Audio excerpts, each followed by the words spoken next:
It's that time again. Cheesy balls time. It's been a while. Missed a whole couple of weeks, match weeks, quite a bit. My bad, I apologize. The Premier League. I think a big thing that is happening now, or what we could see now here with match week 8 that has passed, is this is going to be a competitive season. Arsenal, I think you all are happy. Unai Emery is doing really good. The movement, the play, the players are starting to match.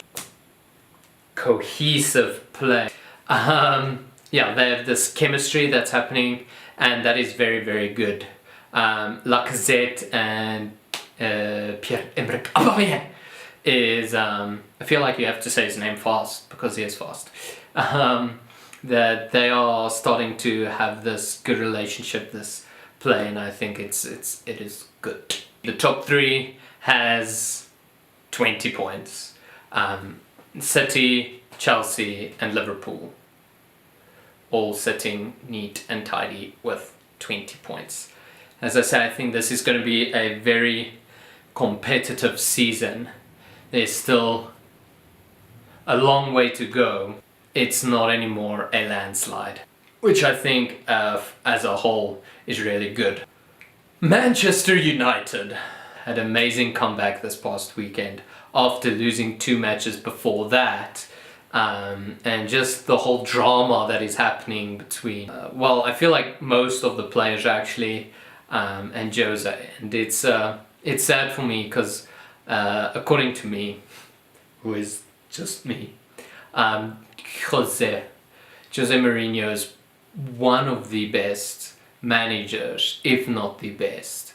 I feel like him and Pep are like ting ting ting ting ting. But what I've been feeling, especially even since his last season with Chelsea, there's a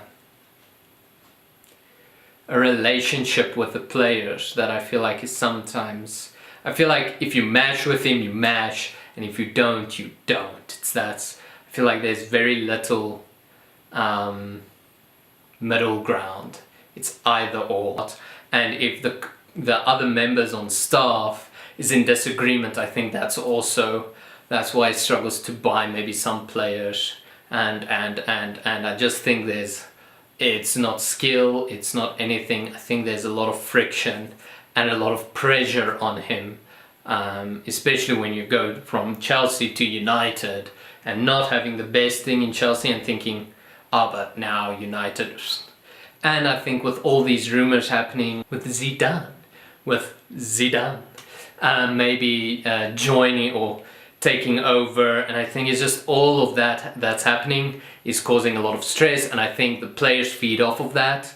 I feel like if you're a professional, nothing should actually be an excuse. You either do your best and you play. You can't point fingers. At the end of the day, the team is on the field and it's them winning or losing the match, and the manager can't complain if you have the players or not lower rated players won. So it can never be an excuse. There should be some kind of patience, and I think on staff level people should mash and get together because the team is just not vibing. And I feel like Arsenal is a good example of that. Had 2 strong matches in the beginning, lost those, and now is like on this winning streak and playing really well, having a 5-0 victory this past weekend, and it's just stuff in my face. And with just everything that has happened, like, oh no, he's crap. But if you stay consistent, you breathe, you take your time, you say it's going to take time, and you get there, then you get there.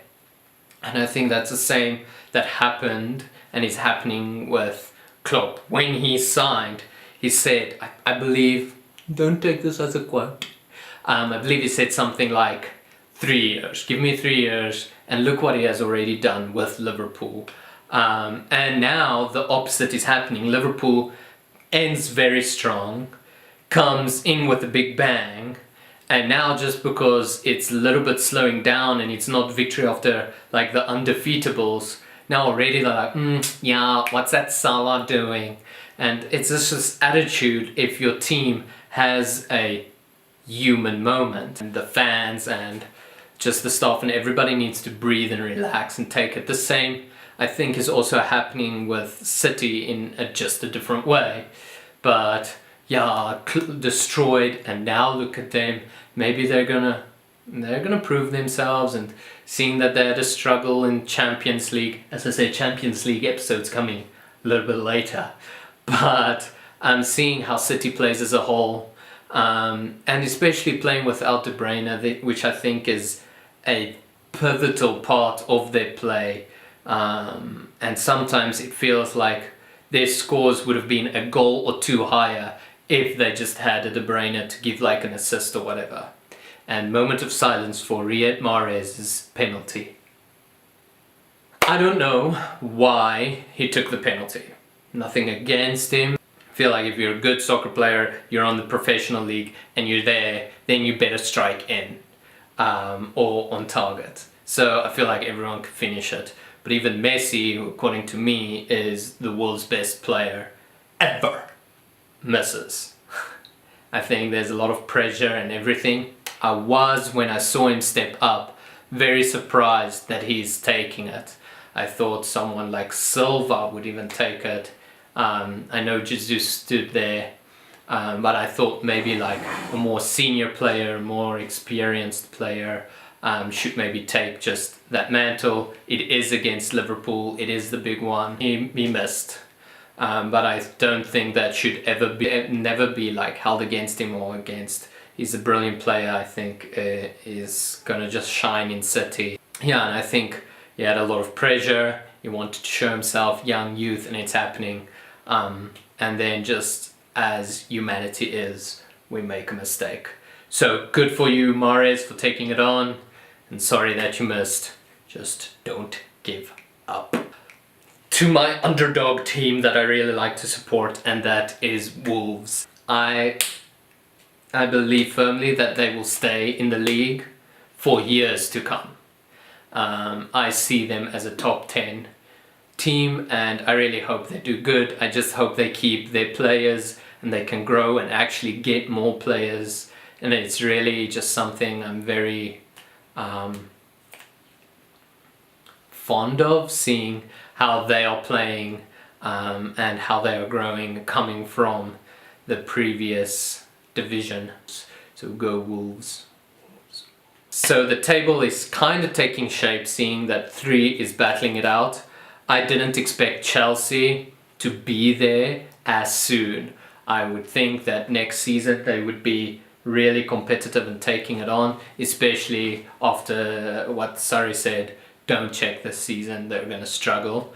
I think he was selling low expectations and giving high results, but we still have a long way to go. With the international matches happening and it being more competitive, players are going to be more worn, and I think it's going to be a very interesting season to see how they mold. It wouldn't surprise me if even the top teams are falling a little bit more down.